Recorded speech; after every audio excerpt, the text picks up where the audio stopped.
Yesterday, I ran a segment talking about Meili Flanagan, the English dub VA of Naruto, going off on Twitter because a random person on Twitter with less than 100 followers, and I bring that up because she used that talking point to insult him.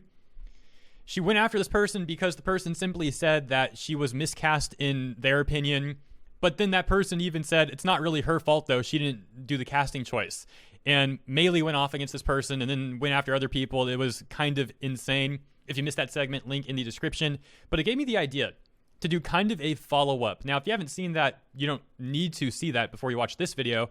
I just mentioned that at the beginning because it kind of spurred the thought. So in this video, I'm going to, because the community has grown a lot since 2019, and a lot of these occurrences happened in 2019 with VAs doing crazy things. So what I have here are 10 examples, the ones that kind of stick out to me, of VAs doing insane stuff, and I'm pretty sure this was all from 2019. Now, let me also phrase this as a legal disclaimer. This stuff occurred going on 2 years ago, so my recollection maybe is scuffed, but here's what I remember going on. And if I'm way off basis with this stuff, I'm sure people in the comments will call me out, and if I'm not way off basis, I'm pretty sure they'll corroborate a number of this stuff. So let's just get started here.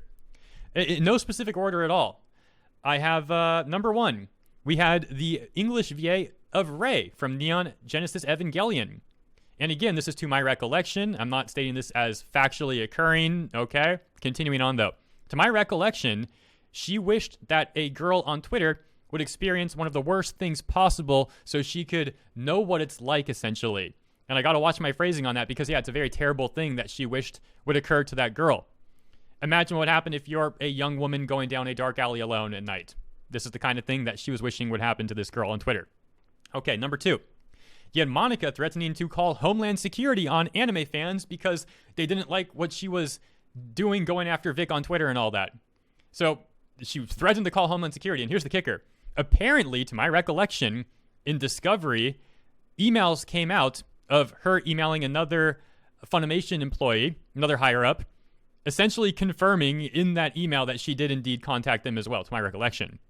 Number three, just the general friends at Anime News Network that these VAs have, and they do scummy stuff like when ANN, at the beginning of 2019, had an editor-at-large on his Twitter account claiming that Lost Pause and Clownfish TV are a certain buzzword that certainly could damage their reputation and hurt their income. And to my recollection, this guy even tagged YouTube about it as well. Top of that, you have ANN, who also went after me a couple months after that with a copyright strike, and they didn't end up winning that dispute. Now, let's move on to number four. Also anecdotal about me. It's not really an anecdote. I mean, I guess kind of in this context, kind of. Neith Ooms, literal hit piece against me. VA for Ren and Ruby. And Monty Oom's brother. This guy came after me because, oh, how dare I criticize the anime industry and say that some of these companies are corrupt and some of these VAs act scummy. You know, how dare I say this stuff? Terrible stuff, right? So the guy writes a hit piece against me, like a huge Twitter thread. There was like 20-something tweets he had combined. And he even said something along the lines of, I hope people see the damage that he causes in the anime community, which, in my opinion, is basically saying I'm trying to damage this guy's reputation. Yeah, thank you, Neith. How'd that go for you, by the way? Didn't go very well, did it? Number five, we had another VA in RWBY, the VA of Ozpin, Shannon, to my recollection, bragging about having the docs of That Umbrella Guy, another YouTuber, a buddy of mine. And to my recollection, he didn't overtly say that he doxed him or anything like that. But shortly after That Umbrella Guy Tug got doxed, this guy was going off on Twitter, to my recollection, saying something along the lines of, yeah, we had this information in the back pocket the whole time, or just some kind of weird stuff like that. Now, again, back to me, we had Jamie Markey making fun of my appearance about a year ago or so. I was wearing UV glasses a lot for my computer screen, and I still am on the computer a lot nowadays, but back then I wasn't really having as much moderation. Now I try to get out or at least look away from the screen and go read a book when my eyes start to bug me. But yeah, back then I wasn't really doing it. So for a period of a month or two, I think it was the latter part of 2019, I was wearing these, gaming glasses or UV glasses for the computer. Marky apparently didn't like that, went to Twitter to make fun of my appearance. You have the VA for Boo. I forget this guy's name. Martin. Is it Josh Martin or something? I always mix Boo and Hercule up because they act the same on Twitter. And they're always like together in conventions and stuff. But you have like Chris Rager, who I think is Hercule, and Josh Martin, I think is Boo. And to my recollection, once again, I'm not stating any of this as fact. It's just recollection, right? To my memory, this is how this stuff went down. And this is an example I brought up the other day as well. He told an anime fan to Minecraft themselves. If you don't know what that means, as I said yesterday, imagine playing Minecraft, going up to the creeper, and it's about to explode, and you just stand there because you want to be Minecrafted. He said that a fan should do that to themselves. Great. And now on the other side, you had the VA for Hercule, Rager, to my recollection, being a complete weirdo. This one's not like as bad as some of the other stuff that's occurred when these people are, saying like go Minecraft yourself, or actually going after people with hit pieces that could damage their income and all that. This is just creepy. This dude went off, if you guys remember this was so weird. He went off on Twitter, literally sending like hundreds of tweets of just Apple gifts.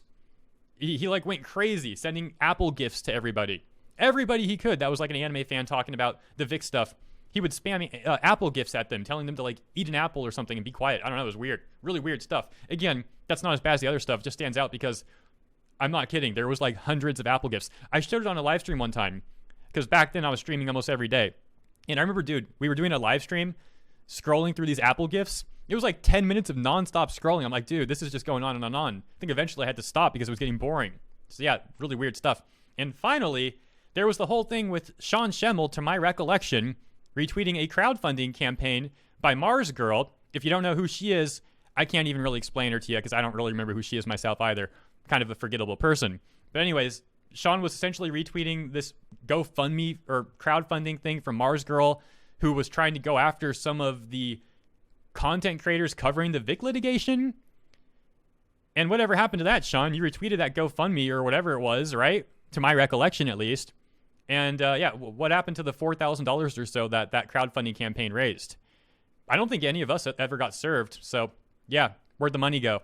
Let's end with this to finish off the trip down memory lane. This is from Bounding into Comics. So let's see what they say about the ANN situation that occurred to me. Really briefly, we'll just recap this. I haven't looked at this article since it occurred, man. June 2nd, 2019. Wow. From Bounding into Comics, Anime News Network CEO Christoph McDonald admits they were wrong after threatening YouTuber Hirohei. McDonald took to Twitter to admit his mistake. He wrote, a quote, "I made a mistake and I admit it. I stand by our claim that the video was infringing, but I was completely wrong about the outcome of the dispute. I just saw the notification from YouTube. They sided with you in regards to our DMCA complaint. I deleted Anime News Network's tweets." So this is actually a really important thing to take a look at here. These people were dragging me. The CEO was dragging me on his personal account, and to be fair to him, he did apologize on his personal account as well, okay? But apparently they were also dragging me on the main Anime News Network account, their main business account. They were dragging me on that. I got to be honest, I don't remember what they said necessarily. This was almost 2 years ago, a year and a half ago. But he says right here, I deleted at Anime's tweets.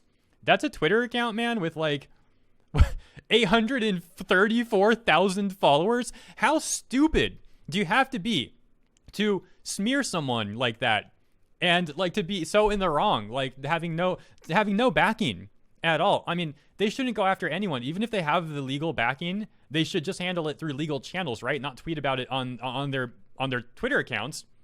If the CEO wants to tweet about it on his account, like that probably looks bad enough. But to tweet it on the main Anime News Network account, that's insane. I kind of forgot that occurred, man. 834,000 followers. I think they're lucky this didn't end up in court. I mean, that's insane, man. That's insane. McDonald's admission of making a mistake comes after Anime News Network issued a DMCA strike against one of his videos titled Vic Mignogna Anime News Network Interview Critique with Chat. Oh, it literally had critique in the title, too. That's kind of funny. Oh, wow. So following the strike, Nick Rekieta of Rekieta Law, gotta love him, indicated he would represent Hirohei in a counteraction specifically. Let me clarify that. If things were going further, I probably would have had different legal representation. And maybe Nick could have helped me find another attorney for that. But, he's in a different state and all that, so it gets a little complicated. But anyways, this is just insane, man. I can't believe this stuff went on. So, it goes on a bit more here. If you want to read more of this, feel free to look up the article. Look up like Anime News Network Hirohei Bounding into Comics, or just look up. I mean, that'll pop it up probably easier than looking up the headline there. But oh my gosh, I don't want to go through this all again. I already lived through this. I'm just kind of having a laugh, man. What a crazy, what madness. What madness. Thanks for tuning in. Catch you next time.